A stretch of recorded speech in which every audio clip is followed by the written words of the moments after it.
समस्याओं का होगा समाधान। नमस्कार, स्वागत है आपका और मैं हूं आपके साथ सपना दीपक मद्देशिया। बुलेटिन का आगाज करेंगे झुंझुनू जिले के काजरा स्थित जवाहर नवोदय विद्यालय के छात्रों को आपको बताते चले कि उन्हें संबोधित किया गया और इसी के साथ साथ उपराष्ट्रपति जगदीप धनखड़ वहां पर पहुंचे। इस दौरान उपराष्ट्रपति ने कहा कि शिक्षा समाज में बदलाव और समानता स्थापित करने का सबसे बड़ा केंद्र है। उन्होंने कहा कि शिक्षा समाज में समानता को बढ़ावा देती है और असमानता को समाप्त करती है। शिक्षा हमें जो चरित्र प्रदान करती है वही हमें परिभाषित करता है। वही विश्व बाल दिवस के मौके पर उपराष्ट्रपति ने अनुशासन, संस्कार और मानव निर्माण के महत्व पर बल दिया। उन्होंने कहा कि माता पिता का सम्मान करना, गुरुजनों को प्रणाम करना, आपसी भाईचारे को बढ़ाना और अनुशासन दिखाना आपके जीवन के अभिन्न हिस्से होने चाहिए। वहीं उन्होंने प्रधानमंत्री नरेंद्र मोदी के नेतृत्व में युवाओं के लिए उभरते अवसरों पर प्रकाश डालते हुए कहा कि आज की सरकारी नीतियों ने आपकी प्रतिभा को चमकाने के लिए अनेक मंच प्रदान किए हैं। राष्ट्रीय शिक्षा नीति 2020 की सराहना करते हुए उपराष्ट्रपति ने इसे गेम चेंजर बताया।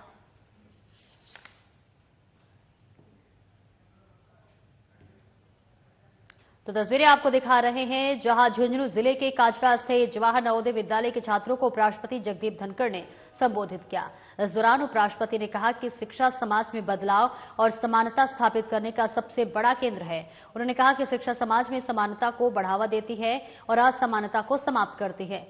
शिक्षा हमें जो चरित्र प्रदान करती है वही हमें परिभाषित करता है। वही विश्व बाल दिवस के मौके पर उपराष्ट्रपति ने अनुशासन, संस्कार और मानव निर्माण के महत्व पर बल दिया। उन्होंने कहा कि माता पिता का सम्मान करना, गुरुजनों को प्रणाम करना आपके हिस्से की अभिन्न अंग है। और मुख्यमंत्री भजनलाल शर्मा से बुधवार को मुख्यमंत्री निवास पर यूनाइटेड किंगडम से आए प्रतिनिधिमंडल ने मुलाकात की है। आपको बता दें, मुख्यमंत्री ने प्रतिनिधिमंडल को आगामी 9 से 11 दिसंबर तक जयपुर में आयोजित होने वाली rising Rajasthan global investment summit में पार्टनर कंट्री बनने के लिए आमंत्रित किया। इस दौरान मुख्यमंत्री ने कहा कि राजस्थान के किले भी यूके के एडिनबर्ग और विंडसर किल के समान है और भव्यता के लिए प्रसिद्ध है। राजस्थान में प्रमुखता से पाए जाने वाले विभिन्न प्रकार के पत्थर, गहने इत्यादि के निर्यात में लगातार वृद्धि हो रही है। उन्होंने विश्वास व्यक्त किया कि प्रतिनिधिमंडल की इस यात्रा से यूके, भारत और विशेषकर राजस्थान के बीच आर्थिक और सांस्कृतिक संबंधों को अधिक मजबूती मिलेगी।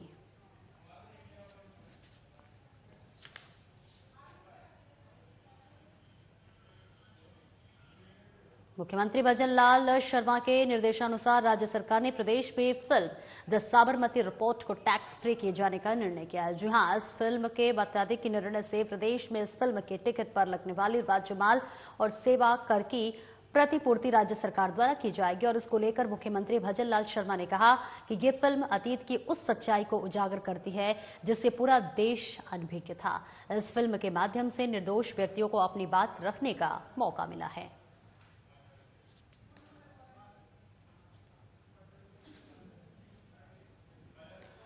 तो जयपुर में आपको बताते चले कि साबरमती जो मूवी है उसे अब टैक्स फ्री करने की कवायद तेज हो गई है और इसकी जितनी भी प्रतिपूर्ति होगी वो जो है मुख्यमंत्री के द्वारा किया जाएगा। मुख्यमंत्री भजनलाल शर्मा का ये महत्वपूर्ण निर्णय है जहां उन्होंने प्रदेश में द साबरमती रिपोर्ट को टैक्स फ्री करने की बात कही है। सरकार फिल्म पर दे जो स्टेट जीएसटी है उसकी प्रतिपूर्ति भी करती हुई नजर आएगी। बता दें, मुख्यमंत्री भजनलाल शर्मा के निर्देश अनुसार राज्य सरकार ने प्रदेश में फिल्म द साबरमती रिपोर्ट को टैक्स फ्री करने का निर्णय लिया है और इस निर्णय से प्रदेश में इस फिल्म के टिकट पर जो लगने वाली राज्य माल और टैक्स है उसकी प्रतिपूर्ति राज्य सरकार द्वारा की जाएगी। मुख्यमंत्री ने खुद इस बात की चर्चा की और इसको लेकर मुख्यमंत्री भजनलाल शर्मा ने कहा है कि फिल्म अतीत की उस सच्चाई को उजागर करती है जिससे पूरा देश अनभिज्ञ था और इस फिल्म के माध्यम से निर्दोष व्यक्तियों को अपनी बात कहने की भी मौके मिलेंगे। तो तस्वीरें आपको दिखा रहे हैं जहां पर मुख्यमंत्री ने इस बात का निर्णय लिया है कि द साबरमती रिपोर्ट है अब इस मूवी को राजस्थान में टैक्स फ्री किया जाएगा। राजस्थान विधानसभा अध्यक्ष वासुदेव देवनानी 4 देशों की यात्रा के बाद बुधवार को जयपुर पहुंचे। देवनानी जापान के टोक्यो से रवाना होकर रात्रि के 8 बजे दिल्ली हवाई अड्डे पर पहुंचे जहां से वे इंडिगो वायुयान सेवा से जयपुर पहुंचे। सांगानेर हवाई अड्डे पर देवनानी के पहुंचने पर राज्य सरकार के मंत्री, सांसद, विधायक, जनप्रतिनिधि, अजमेर जिले और सिंधी समाज के प्रतिनिधि, परिवारजन और आम जन ने भव्य स्वागत किया। देवनानी का फूल मालाओं और पुष्प गुच्छों से स्वागत किया। इस दौरान देवनानी ने बताया कि लोकतांत्रिक व्यवस्थाओं की इस अध्ययन का यात्रा से विधानसभा को नई गति मिलेगी। उन्होंने कहा कि प्रत्येक देश और राज्य के विधानमंडलों में स्थानीय व्यवस्थाओं के मुताबिक सदन संचालन की प्रक्रिया होती है, लेकिन हर विधानमंडल में नई विशेषताएं भी देखने को मिली है। ये विशेषताएं संबंधित विभाग मंडलों के नवाचार हैं, जो कि अन्य विधान मंडलों के लिए मार्गदर्शक साबित हो सकते हैं।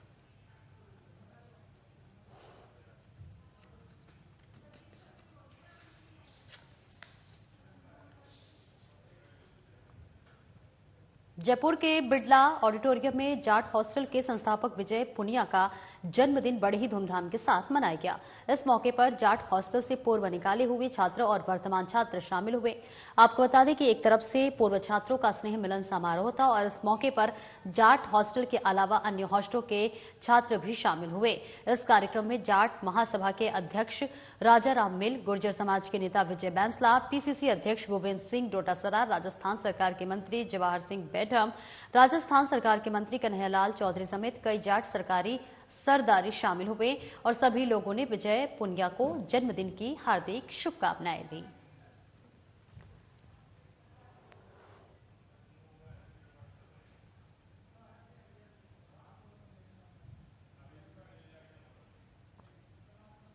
जयपुर में जिला कलेक्टर डॉक्टर जितेंद्र कुमार सोनी के निर्देशानुसार जिले में आमजन की समस्याओं के प्रभावी समाधान के लिए ग्राम पंचायत बिलौंची में अतिरिक्त जिला कलेक्टर चतुर्थ सुमन पवार की अध्यक्षता में रात्रि चौपाल का आयोजन किया गया, जिसमें सभी विभागों के ब्लॉक स्तरीय प्रतिनिधि उपस्थित रहे और रात्रि चौपाल में अतिरिक्त जिला कलेक्टर की मौजूदगी में सभी विभागों के प्रतिनिधियों ने अपने अपने विभाग की फ्लैगशिप योजनाओं के संबंध में आम नागरिकों को जानकारी प्रदान की, जिससे इन योजनाओं से अधिकाधिक ग्रामीण लाभान्वित हो सके। तो वहीं जनसुनवाई के दौरान विभिन्न विभागों से संबंधित लगभग 35 परिवाद प्राप्त हुए। उक्त परिवादों में से अधिकतर परिवादों का मौके पर ही निस्तारण किया गया और शेष परिवादों के लिए अतिरिक्त जिला कलेक्टर चतुर्थ ने 3 दिन में निस्तारण करने के निर्देश प्रदान किए।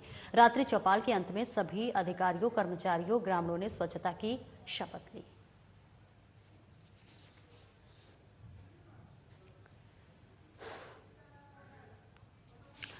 तो देखिए तस्वीरें आपको दिखा रहे जयपुर से, जहां बिलौंची में आयोजित हुआ रात्रि चौपाल कार्यक्रम और इस कार्यक्रम में तमाम लोगों की मौजूदगी भी दिखाई दे रही है। तस्वीरें आपको जयपुर से दिखा रहे हैं, जहां आमजन की समस्याओं का जो समाधान है उसे किया गया। अतिरिक्त जिला कलेक्टर सुमन ने अध्यक्षता की है।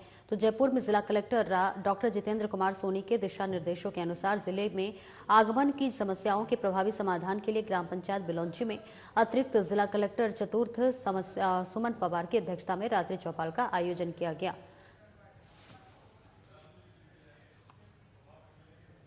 और भरतपुर डिस्ट्रिक्ट क्रिकेट एसोसिएशन के सेक्रेटरी शत्रुघ्न तिवारी के खिलाफ भरतपुर के ही खिलाड़ियों ने मोर्चा खोल दिया है। जयपुर में मुख्यमंत्री और खेल मंत्री कार्यालय में शिकायत कर भरतपुर के खिलाड़ियों ने कहा कि शत्रुघ्न तिवारी ने खेल और खिलाड़ियों के नाम पर जमकर भ्रष्टाचार कर रखा है। वो बाहरी राज्यों के खिलाड़ियों से मोटा पैसा लेकर उनके फर्जी दस्तावेज बनाकर राजस्थान से खिलाते हैं और जबकि राजस्थान के खिलाड़ियों का टीए और डीए तक खा जाते हैं। इसके सबूत आज हमने मुख्यमंत्री और खेल मंत्री को दिए हैं ताकि शत्रुघ्न तिवारी के खिलाफ सख्त एक्शन हो सके। वहीं शत्रुघ्न तिवारी ने खुद पर लगे आरोपों को राजनीतिक षड्यंत्र करार दिया है।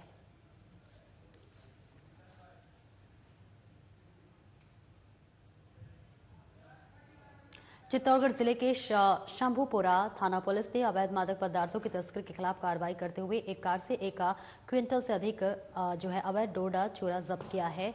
और वही बाइक से बताते चले कि स्कॉटरिंग करते हुए मध्य प्रदेश के ककड़ेश्वर थाना अंतर्गत बरखेड़ा निवासी 28 साल के किशन लाल नायक पुत्र दौलत राम को गिरफ्तार किया गया है। एसपी सुधीर जोशी ने बताया कि अवैध मादक पदार्थों की तस्करी की रोकथाम और तस्करों की धरपकड़ के निर्देश पर एएसपी सरिता सिंह और सीओ अनिल शर्मा के सुपरविजन में बुधवार को एसएचओ शंभूपुरा ठाकरा राममय टीम की ओर से भाटिया का खेड़ा रोड पर नाकाबंदी कर आने जाने वाले वाहन एवं व्यक्तियों की चेकिंग की जा रही थी और इसी दौरान पुलिस को ये सफलता हाथ लगी है।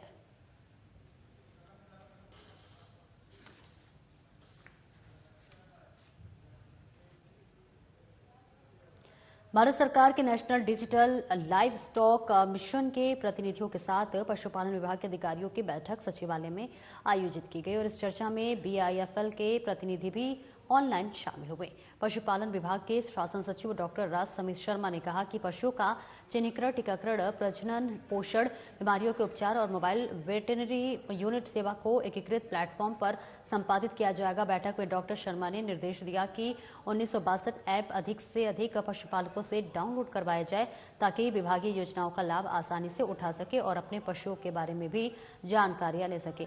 उन्होंने कृषि विभाग के अंतर्गत बने किसानों के व्हाट्सएप पर ग्रुप 1962 ऐप डाउनलोड करने के निर्देश दिए।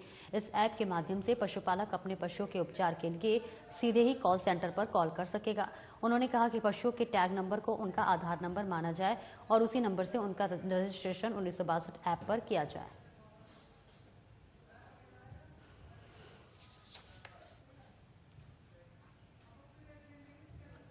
मुख्य निर्वाचन अधिकारी नवीन महाजन ने बुधवार को सभी जिला निर्वाचन अधिकारियों और निर्वाचन रजिस्ट्रीकरण अधिकारियों के साथ एक वीडियो कॉन्फ्रेंस बैठक में विशेष संक्षिप्त पुनरीक्षण कार्यक्रम की समीक्षा के दौरान आवश्यक दिशा निर्देश दिए। महाजन ने प्रदेश के सभी जिलों में मतदाता सूचियों में नाम जोड़ने और संशोधन करने के काम में तेजी लाने के निर्देश दिए। उन्होंने कहा कि भारत निर्वाचन आयोग ने कुछ स्थानों पर सूचियों में मतदाता जनसंख्या अनुपात और पुरुष महिला लिंग अनुपात का आंकड़ा कम करने पर चिंता जाहिर की है, जिसे मतदाता सूचियों की पुनरीक्षण के दौरान दुरुस्त किया जाना चाहिए। उन्होंने कहा कि नए नाम जोड़ने के क्रम में नए मतदाताओं को विशेष रूप से लक्षित किया जाए। युवाओं को मतदाता सूचियों में जोड़ने के लिए शिक्षण संस्थानों का सहयोग भी लिया जाना चाहिए। उन्होंने कहा कि शिक्षण परिसरों में विशेष जागरूकता गतिविधियों का आयोजन कर नए मतदाताओं को वोटर हेल्पलाइन ऐप का अधिकाधिक प्रचार प्रसार कर सके।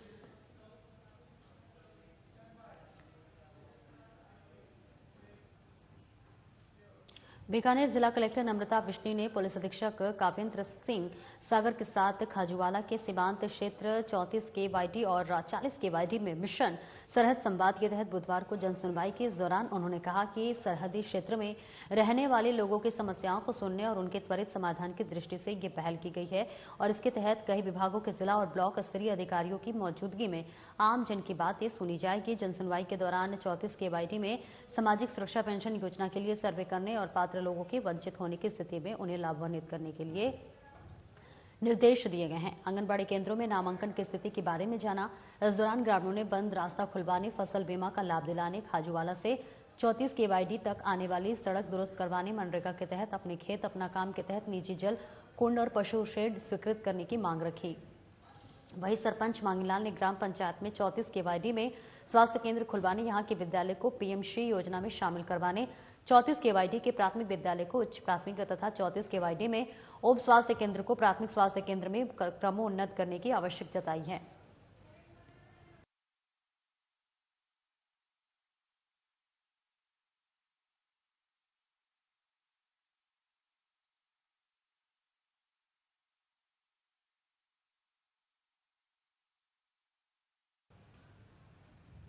और बीकानेर में अतिरिक्त संभागीय आयुक्त शैलेंद्र देवड़ा ने बुधवार को विभिन्न विभागों की बजट घोषणाओं और विभागीय योजनाओं और विकास कार्यों की प्रगति की समीक्षा की है।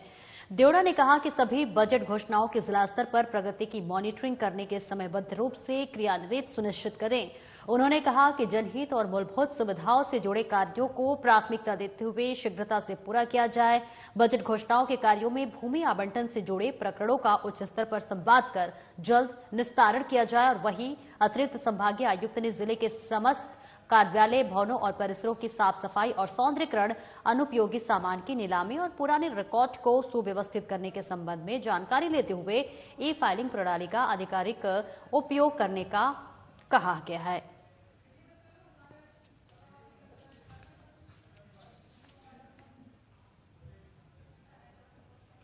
और वहीं बीकानेर रेंज के पुलिस महानिरीक्षक IPS ओम प्रकाश की ओर से अपराधी प्रवृत्तियों को नियंत्रित करने और पुलिस पब्लिक के बीच बेहतर समन्वय स्थापित करने के लिए चलाई जा रही मुहिम पुलिस पब्लिक पंचायत के तहत ग्राम पंचायत 8 KP पुलिस थाना अनूपगढ़ के राजकीय उच्च माध्यमिक विद्यालय परिसर में पुलिस पब्लिक और पंचायत कार्यक्रम का आयोजन किया गया। इस कार्यक्रम में पुलिस और स्थानीय निवासियों के बीच संवाद और सहयोग बढ़ाने की दिशा में महत्वपूर्ण कदम उठाए गए। पुलिस पब्लिक पंचायत में जिला पुलिस अधीक्षक रमेश मौर्य, अतिरिक्त पुलिस अधीक्षक सुरेंद्र कुमार, स्कूली बच्चे और बड़ी संख्या में स्थानीय लोग उपस्थित रहे।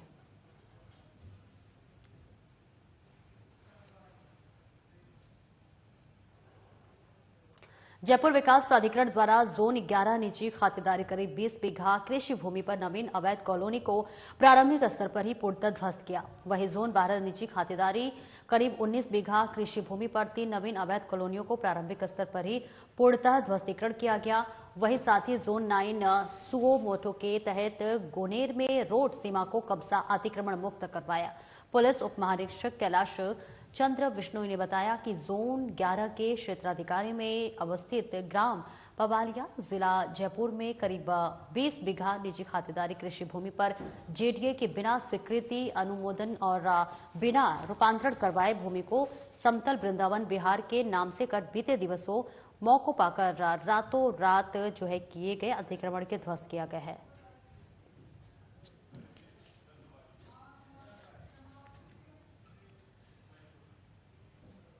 और जयपुर श्यामनगर अत्रे मार्ग स्थित राजस्थान प्रदेश कांग्रेस ओबीसी विभाग कार्यालय में प्रदेश पदाधिकारियों और शहर देहात जिला अध्यक्षों की बैठक आयोजित की गई। बैठक को संबोधित करते हुए राजस्थान प्रदेश कांग्रेस ओबीसी विभाग के चेयरमैन हर्ष सहाय यादव ने बताया कि भारत के संविधान को अपनाने की 75वीं वर्षगांठ पर संविधान दिवस पर संविधान रक्षक अभियान में भाग लेने के लिए आप सभी अपने स्वयं के वाहन, रेल और बस के द्वारा अधिक से अधिक संख्या में 26 नवंबर 2024 को सुबह 11 बजे लाल कटोरा स्टेडियम नई दिल्ली में पहुंचे और कार्यक्रम को सफल बनाए। और इस मौके पर स्टेट कोऑर्डिनेटर सागर मावर ने कहा कि जातिगत जनगणना हमारा हक है और इस हक के लिए ओबीसी का एक एक युवा मजबूती के साथ हमारे नेता राहुल गांधी के साथ खड़ा है और 26 नवंबर को राजस्थान के बब्बरशेर दिल्ली कूच पर कार्यक्रम को सफल बनाएंगे।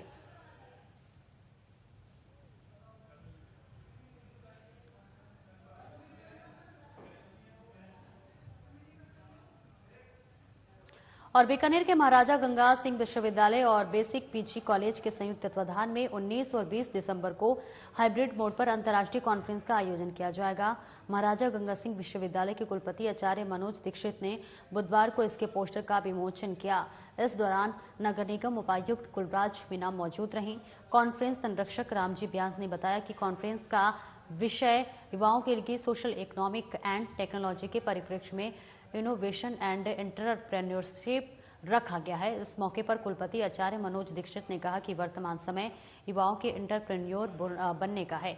आईटी इंडस्ट्री सहित विभिन्न क्षेत्रों में युवा अपने व्यवसाय को यूनिकॉर्न बना तक रहे हैं और बीकानेर की धरती से युवाओं के लिए ऐसे प्रयास ऐतिहासिक साबित होंगे। वहीं करियर काउंसलर चंद्रशेखर शिमाली ने कॉन्फ्रेंस से जुड़ी संपूर्ण जानकारी दी।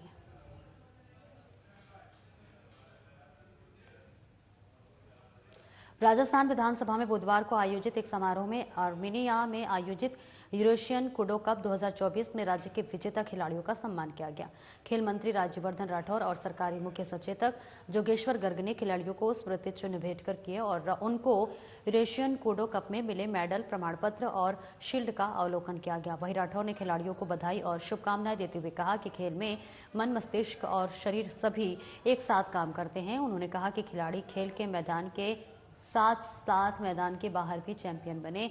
खेल मंत्री ने कोडो खेल के विस्तार की आवश्यकता जताते हुए कहा कि ये खेल मात्र खेल ही नहीं बल्कि सुरक्षा और बचाव का महत्वपूर्ण साधन है। इसी के साथ सरकारी मुख्य संचेतक जोगेश्वर गर्ग ने कहा कि कोडो एक श्रेष्ठ खेल है और ये खेल अब लोकप्रिय होता जा रहा है और इस खेल के प्रति लोग रुचि लेने लगे हैं। राज्य के विभिन्न जिलों के बच्चों ने कोडो अंतर्राष्ट्रीय प्रतिस्पर्धा में श्रेष्ठ प्रदर्शन कर राज्य और देश का नाम रोशन किया है।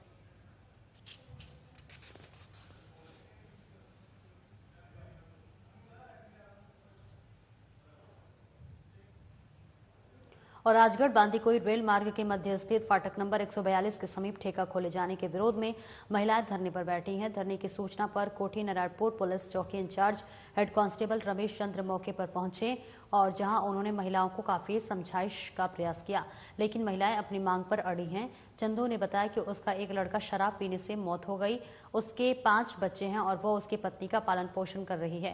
लीला देवी ने बताया कि शराब का ठेका अन्यत्र स्थान पर खुल जाने की प्रशासन से मांग की है। वहीं उनके पति शराब पीकर आते हैं और मारपीट करते हैं, जबकि समीप के रेल लाइन व मेगा हाईवे हैं। कल कोई भी हादसा होता है तो उसके जिम्मेदार ठेकेदार व प्रशासन होगा।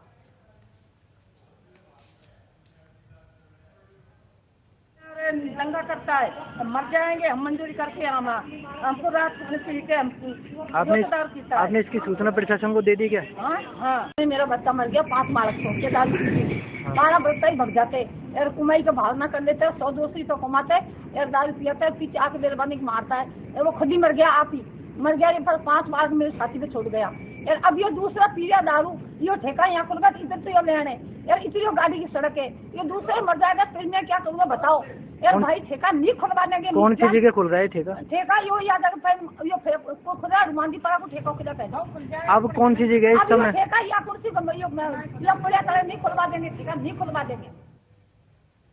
और जयपुर में anti gangster task force police मुख्यालय को टीम ने बड़ी कार्रवाई करते हुए हथियारों की नोक पर लूट डकैती नकबजरी की वारदात को अंजाम देने वाले कुख्यात अंतर्राज्यीय गिरोह के सरगना घनश्याम उर्फ श्याम बाबरी को गिरफ्तार किया है। गिरफ्तार बदमाश डकैती के 8 साल पुराने मामले में 25,000 रुपए का इनामी है, जिसे टीम ने उसके गांव से दस्तयाब कर थाना गोठन नागौर को सौंप दिया है। Police anti gangster task force के अतिरिक्त महानिदेशक दिनेश एमएन ने बताया कि गिरफ्तार गैंगस्टर घनश्याम उर्फ श्याम बाबरी और इसके साथियों ने साल 2016 में गोठन थाना क्षेत्र के जाटान इंदो कियावास के सशस्त्र डकैती की घटना को अंजाम दिया था और इसके द्वारा की गई गोलीबारी में एक महिला और पुरुष गंभीर रूप से घायल हो गए थे। मामले में गिरफ्तार सरगना घटना के वक्त से ही फरार चल रहा था, जिसकी गिरफ्तारी के लिए नागौर पुलिस ने 25,000 का इनाम घोषित कर रखा है।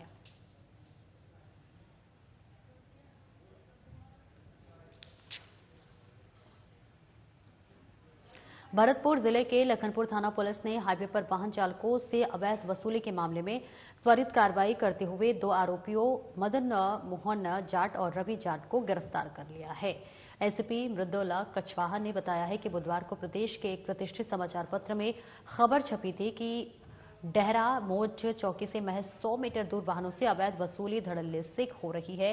वाहन चालकों से 500 से 700 रुपए वसूली की जा रही है और इतना ही नहीं, पैसे देने में देरी होने पर मारपीट की जा रही है। खबर संज्ञान में आते ही एएसपी जय नारायण मीणा और सीओ अमर सिंह राठौर के सुपरविजन में मामले की जांच के लिए विशेष टीम का गठन किया गया। वही टीम ने NH 21 पर आसपास के होटल, ढाबा वाले और दुकानदारों से पूछताछ की तो पता चला कि हाईवे पर पिछले 2 से 3 दिन से 2 व्यक्ति अलग अलग बाइक से आते हैं और पुलिस के नाम से डरा धमकाकर गाड़ियों को रुकवाकर उनसे पैसे लूटकर चले जाते हैं, जिससे कि बाद पुलिस ने कार्रवाई करते हुए 2 आरोपियों को गिरफ्तार किया है। फिलहाल पुलिस आगे की जांच में जुटी हुई है।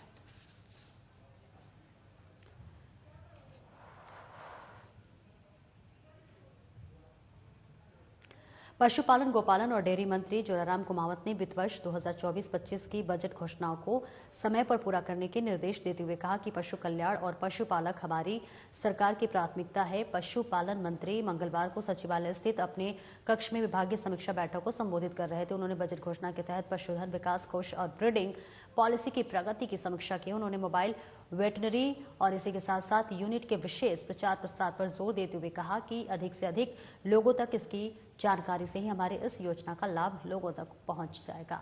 उन्होंने इसे हाइब्रिड मोड पर भी चलाने के निर्देश दिए हैं, जिससे अधिक से अधिक लोग इसका लाभ उठा सके। इसी के साथ उन्होंने प्रत्येक मोबाइल वेटनरी यूनिट में एक आगंतुक का पंजिका रखने के निर्देश दिए हैं, जिससे कि लाभार्थी अपने सुझाव और शिकायतें उसमें दर्ज कर सके और इस सेवा को और बेहतर करने में विभाग को मदद मिल सके।